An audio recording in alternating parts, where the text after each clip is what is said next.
Hi, I'm here with Pamela Seelig. She is a yoga teacher based in New Jersey. She began her yoga and meditation journey in 1991 when an illness interrupted her Wall Street career.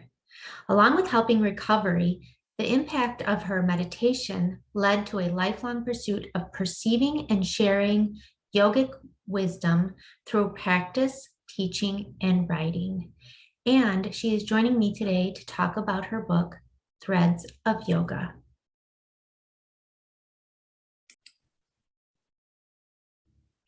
Thank you, Pamela Seelig, for being here today to talk about your book, Threads of Yoga. Thank you so much for having me. I'm so happy to be here.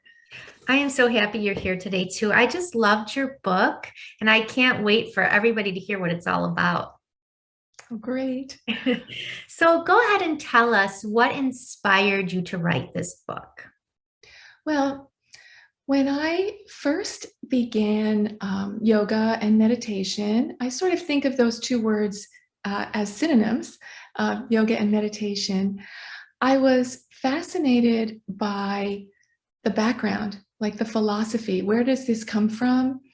And I read a text, probably one of the most foundational and well-known texts in the yoga pantheon, called the Yoga Sutras.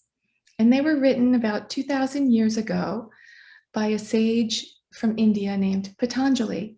And that just blew me away, like reading about, this basic guide to being a human. I was stunned, and I loved yoga. I loved the physical postures. I loved meditation, but I was just fascinated by the philosophy underneath it. I tried to, when I became a teacher, tried to bring that into my yoga classes, but I found it was really kind of challenging to do that. So I was always looking for a book that would help me with that. And there's some great books out there, but nothing with sort of general information, but a little more detail, a little more background, a little more depth. So eventually I got to a point where I thought, maybe I could write that book. So eventually that's what happened. Yeah, it's perfect. It's so easy to read. I've practiced yoga on and off, and there's definitely some teachers who include the meaning or the deeper meaning behind the poses, but sometimes there isn't. And what I got out of your book was, wow, when I do this pose, could be thinking about my breath, or I could be practicing silence. So I just love your practices in this book. And is that what you intended them to be for practitioners and for teachers? Yes, the idea started as a teacher, thinking I could help other teachers. But then as I wrote it, I was thinking this information is kind of for everyone. Like, this is what everyone should know. It's not that complicated. We all sort of know it anyway, but it just goes that step deeper. And so I felt like even my friends that don't have any interest in going to a yoga class, maybe they're runners or, like to do other things, they're curious about, why is yoga such a thing, like 3,000 years later? Yeah. It's more than just the postures. And I think in my book, I try to remind people why we do yoga. Yes. Like, these postures, they make you feel good in the moment. They make your day better. But why is that? And why do we even do it? You can forget that easily because it's a practice. So you're kind of focused on doing the practice, maybe quieting your mind in different ways. But why? And when you think about that and understand, what the ancients told us, why we do this, I think it's even more inspiring. I think it makes you want to do it even more, even if you don't do the physical postures. So much of it can be really helpful for your life on a practical level, but also on a very deep spiritual level. Yes. Yes. And you have experience for becoming a yoga teacher, and something catapulted you into being a yoga teacher. So can you talk a little bit about that? Yes, yes. When I was younger, I was definitely, it was a while ago in the 80s, a type A personality, went to work on Wall Street, and, was a go, go, go 24/7. I sort of thought that was the only way to be. It was sort of that mode of looking back, almost not sustainable. But anyway, eventually it started to take a toll on my physical body. And I came down with something called Bell's palsy, which is not life threatening, but it's dramatic. It's when half your face is paralyzed. And I woke up like that one day, and the doctors say, it's probably going to get better, but it may not. And it was a real, shock for me, who had never really had a physical issue, and um, you know, a challenge, really. It was sort of a major life change for me. So I was desperate, went to lots of doctors, and they all said, just wait and see what happens, which I wasn't very good at. So one doctor did say, have you tried meditation? Which I never had at that point. But I was desperate, and I decided to give meditation a try. I read a couple of books, just skimmed them, and loved it. I think my personality at that time, or my mode of operation, was to just dive in. So I just meditated. I didn't know you start slowly. So I meditated for hours, and had some experiences that I didn't understand, that were, I realized there's more happening than the physical environment, which I never would have believed if someone had told me that. And that became my sort of pursuit of what's going on here. And that led me to yoga texts. Someone told me, you can understand, the lights that you see and the sounds that you hear by studying yoga, which I thought yoga was bendy postures. So that was another, kind of blew my mind. But when I read about yoga and meditation, and if you meditate, things happen and they're not really explainable. But when you read about it, it's very common. It's not supernatural. It's part of who we are. And that opened a whole universe, a whole world for me. And so now I'm very grateful. I had a decent recovery from Bell's palsy, and I'm very grateful because I don't think I would have turned in this direction had it not been something that truly stopped me in my tracks. Yes. And I mean, I stayed in the finance world for a while. I enjoyed it, but over time, 5 or 10 years, I just switched and eventually opened a yoga studio. Yes. And got into teaching, and have now really focused almost more on meditation. So it's been terrific. That's wonderful. So talk a little bit about the benefits you were experiencing with yoga right after your Bell's palsy. Well, I didn't get into the postures because I really didn't know about that. I didn't even know it was yoga. I just started with meditation, and I immediately found that there's sort of another layer of who we are once you start ignoring that inner chatter, that voice, that narrator in our head. It's hard to stop it. You can't really stop it. But when you ignore it and bring your attention elsewhere, there's this whole nother realm. And again, I would have not believed that had I not personally experienced it. So, and it takes a while. You have to sort of, some people experience it on their own quickly, but for me, I had to break through a couple of barriers. And really knowing that puts your life in perspective, and it puts your, it makes you actually function at a higher level, which is odd because you're not so attached to everything. You're Yes. not so desperate. Um, you understand yourself better. And Yeah. that's just the very, the one layer. And then, of course, you go deeper and deeper and deeper throughout your life. And now I think, although I'm open to all new ideas, but what I think right now is that is kind of why we're here, Yeah. is to do this inner exploration, go deeper and deeper, and bring those jewels, that what we find, into the physical world through our lives. Yes. So the world is terrific. It's not that we need to turn away from the physical world, from our relationships. It's not at all. It's that when we go deeper and understand really the depth of our own being, that we are able to then live this richer life and share that with the world. And that is what the world needs. That's what I think, that's what we're here for, is to bring these deeper, beautiful parts of ourselves into this dimension. Yes, I love that. I just love that philosophy. So, in your book, it's a guide to help practitioners and teachers get to this level that you're talking about, right? So, you have all different types of practices. Can you talk about the formatting of your book? Yes, yes.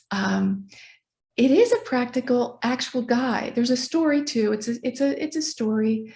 I wanted to make it readable and enjoyable, but each chapter serves a purpose. The first is, what is yoga? Like, why are we even doing this? Yoga / meditation. And with some actual, at the end of each chapter, there's just practical things to do. You don't have to do them all. It's just ideas. And I tried to make the book not another thing to do. We all are so busy, and like we have so many things to do. I tried to make them things that you can do without, like when you wake up in the morning, before you jump out of bed, just do this, things like that, that you're not actually having to put it in your schedule.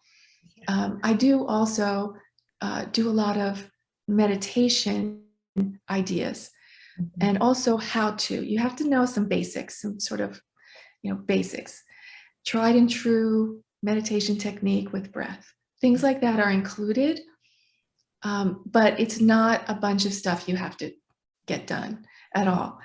The second chapter is why we do. What is yoga, and then why do we do it? And then after that are different themes, like you mentioned, silence. That's an actual practice. Why would we do that? Surrender, this idea of surrender. I think in our culture that can be seen as a negative, like waving the white flag or giving up.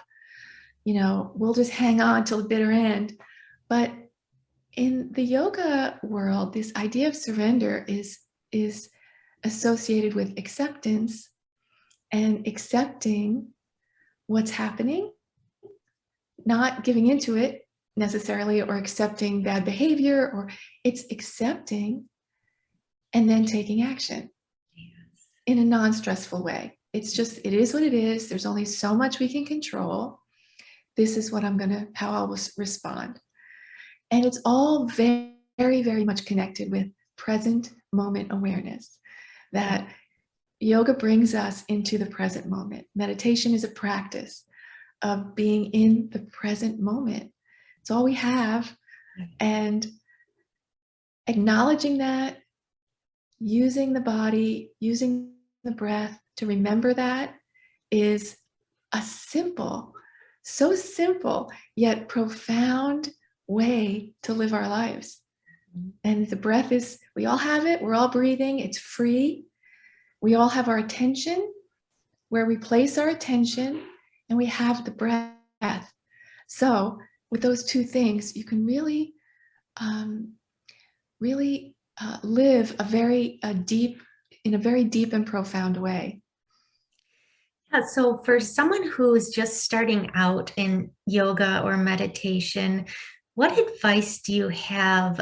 Because it's not, it's simple to talk about, but it is difficult to put into practice. So, if you could give any advice to someone who wants to start on this journey, what would you say? Okay. Well, first, I think you're right. It is simple, like I said, but it's also probably one of the most challenging things you'll ever do in your life Yeah. is this idea. And also the most rewarding. It's direct relationship. The advice I give is that that inner narrator in your head is not who you are. And I certainly thought that's who I was. My body, I was my body, and I was my mind, my thoughts. That's me. And in yoga, the yogis teach that if you think that, it's a great tragedy, that your life will never get below that superficial level. If you think that, for no fault of your own, you just don't know any better. But now these teachings are available, we know. When you begin to try to quiet your mind, quiet that inner narrator, most people say, I tried, but I can't. My mind is too busy. My mind is too. That's everyone says that. That's the first step of meditation. You're doing it. When you think that your mind is too busy and you cannot do it, you are doing it because you are watching your mind. You are seeing how busy it is. Therefore, you are not that. You are saying, wow, my mind is just wacko. There's like squirrels running around up there. Yeah, that's meditation. That's the very first stage. So hang in there and breathe and watch how busy your mind is. Yes. That's you And I doing like, it. yeah, and I like what you said earlier about how you just jumped right into meditation and you were doing it for long periods of time. But I liked your advice in the book to just start where you are, start small or start for a few minutes. So I've done meditation on and off throughout my life too. I don't have a daily practice, but I'm getting there. And actually, your book inspired me to start again. And I started literally with 5 minutes, and now I'm up to 30. But it's a process because, like you said, my mind kept going and going and going. And I thought, okay, if I could just start small, then if I could just start for 5 minutes and build my way up. So I thought that was excellent advice. Yes.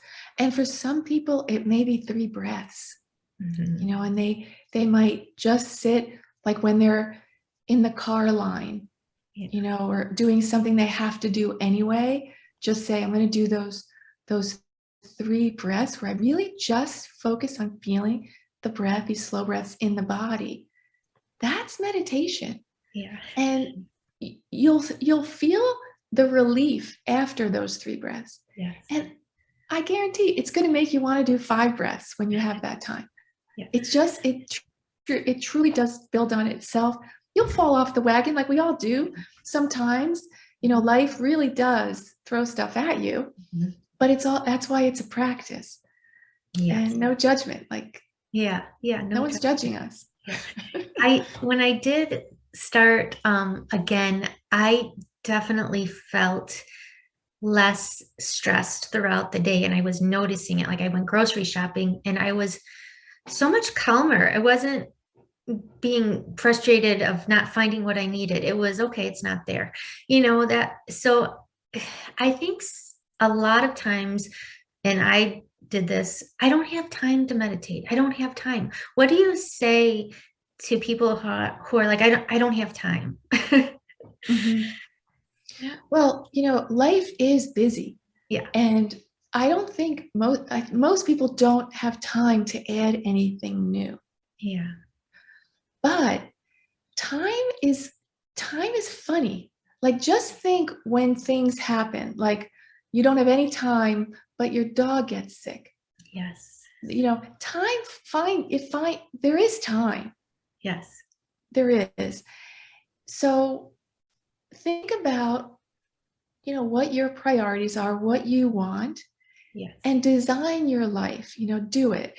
Um, and I talk about in the book how the mind, that inner narrator, does not want you to meditate Mm. because it will sabotage you, because it knows when you meditate, it goes away. Yeah. Its existence is in trouble. Mm. So it will try to get you not to meditate. That inner narrator is not on your side Mm. much of the time. So Mhm. it'll say, you're too busy. That's that inner narrator. Yeah. You have to do laundry. Meditation is stupid. Um, you know, so all these things. So just notice that thought Yeah. and say like, yeah, that's that inner narrator Yeah. trying to get me, not because it doesn't want to stop. It likes the madness, the rat race. It likes that constant stress. Yes. And you're feeding it by saying you don't have time to meditate. So when you take those breaths, it is a chemical switch in the body. There's actually a change in the physiology in the body, and all that settles down. So when you're busy, it feeds on itself. When you're stressed, it feeds on itself. And the reverse is true as well. That rest and digest, the non-stress, that response can be triggered as well. But it's up to us to do it. We have to manage that.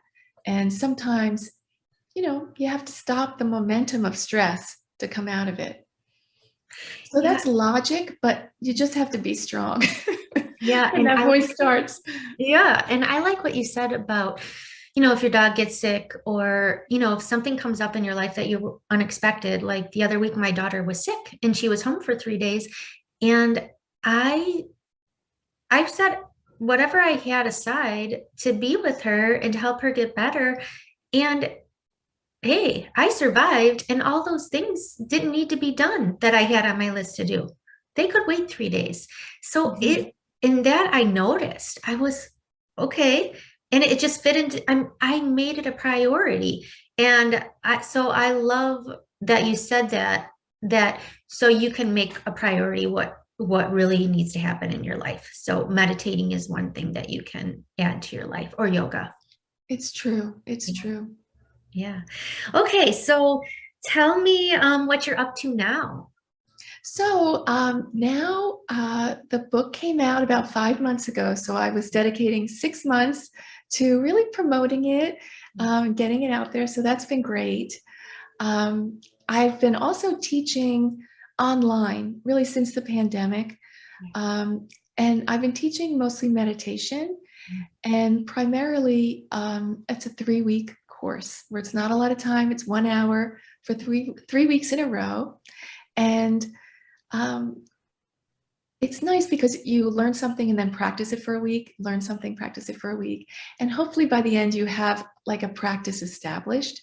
So that's been really rewarding.